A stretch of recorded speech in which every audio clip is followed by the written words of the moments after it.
कश्मीर में सर्दी की लहर जारी है। रात का पारा लगातार माइनस में रिकॉर्ड किया जा रहा है। इस बीच कम बर्फबारी की आशंका भी बनी हुई है। सीधे रुख करेंगे हमारे सहयोगी शब्बीर का, इसी खबर पर हमारे साथ जुड़ चुके हैं। शब्बीर, क्योंकि बर्फबारी कश्मीर के लिए अच्छी मानी जाती है, सेब बागवानी के लिए अच्छी मानी जाती है, और जिस तरीके से अभी चिल्लाई कलां का ये समय बना हुआ है, सर्द हवाएं चल रही हैं, शीतलहर हो रही है और माइनस में टेम्परेचर रिकॉर्ड किया गया है, वो कहीं ना कहीं चिंताजनक है ये हालात, और ये खबर भी चिंताजनक है सेब बागवानों के लिए खासतौर पर। जी जास्मिन, बर्फबारी और इस मौसम में जिसे हम चिल्लाई कलां कहते हैं, 31 जनवरी को खत्म होगा, और इस मौसम में अगर बर्फबारी नहीं होती है तो बहुत चिंता का विषय है। ये चिंता इस वजह से है कि यही बर्फ है जो अगर इस मौसम में गिरती है तो जम जाती है, और जमती सख्त है। तो ग्लेशियर्स में साल भर यही पानी दरियाओं में और नालों में आता है, क्योंकि आपको पता है कि कश्मीर में जो भी मौसमी जो हालात है, जो बारिश है, उस वजह से नहीं होती है। मॉनसून का इतना ज्यादा असर नहीं होता, तो यही फ्लो होता है पानी का। बागवानी की आपने बात की, तो जो हॉर्टिकल्चरिस्ट मानते हैं कि अगर इस मौसम में बर्फ नहीं होती है तो नुकसान होता है, बागों में सेब अच्छे नहीं लगते हैं। डल झील के किनारे पे हैं, आपको दिखाते हैं कि सुबह के औकात में यहाँ पे झील आजकल जमती है। दर्जा हरारत जो है, टेम्परेचर जो है -5.2 श्रीनगर में है, गुलमर्ग में सबसे कम है -8.2।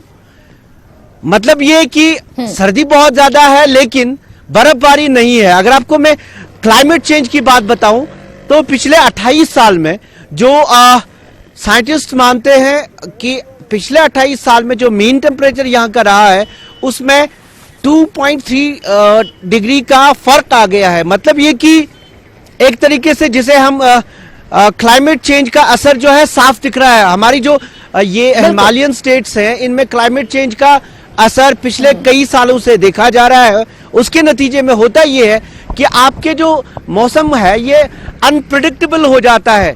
कभी बहुत ज्यादा गर्मी हो जाती है और कभी बहुत ज्यादा सर्दी, और जो ये बर्फबारी का है, स्नोफॉल का है, अनप्रेडिक्टेबल है। आपने देखा पिछले 2 साल में बर्फबारी अच्छी खासी हुई और ज्यादा भी एक साल हुई, और बहुत ज्यादा एक साल तो पिछले 2019 की अगर आप बात करें, 2020 में अच्छा खासा मौसम था, बर्फबारी इतनी ज्यादा हुई, सर्दी बहुत ज्यादा हुई। अगर 18 की बात करें, 2018 की बात करें, तो बिल्कुल खुश्क रहा, पूरा जो विंटर सीजन था वो खुश्क रहा।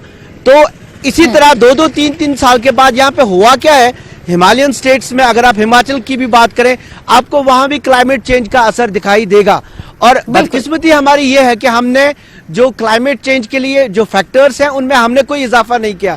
हमारे यहाँ कोई बड़ी फैक्टर्स नहीं है। शबीर, आप सही कह रहे हैं। जो मेट्रोलॉजिकल साइंटिस्ट हैं वो इस बात को मान चुके हैं, और अगर हम पूरा ही ग्लोबल टेम्परेचर की बात करें तो बिकॉज ऑफ ग्लोबल वार्मिंग जो पूरा टेम्परेचर है उसी में 2% का फर्क हर जगह देखा जा रहा है, और वही फर्क जम्मू कश्मीर में भी देखने को मिल रहा है, हिमालयन स्टेट्स में भी वो फर्क देखने को मिल रहा है।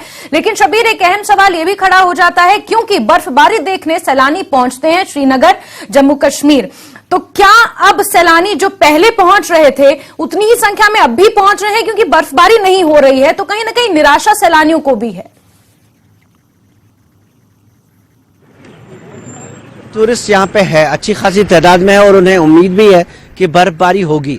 जो मौसम विभाग है उन्होंने कहा है कि अगले हफ्ते इम्कान है कि हल्की बर्फबारी मैदानी इलाके जो है, प्लेन्स में हो सकती है। जो हमारे गुलमर्ग एरिया है, जो सैलानियों के खास स्पॉट्स हैं, टूरिस्ट स्पॉट्स हैं, गुलमर्ग है, पहलगाम में है, वहां बर्फबारी हुई है, कम ही हुई है लेकिन हुई है। इसके नतीजे में कुछ लोग, ज्यादातर लोग गुलमर्ग और पहलगाम की ओर जाते हैं। विंटर में श्रीनगर में बर्फबारी अभी तक हल्की सी बर्फबारी हुई थी जो जमीन पे जमा भी नहीं हुई।